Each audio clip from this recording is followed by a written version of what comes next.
Look at them. Now it is open. It is not completely dead, but it has some voltage. Let me show you.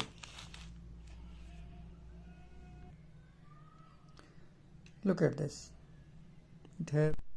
Hello guys, can you see the pouch cell, lithium polymer, 3.7 volt.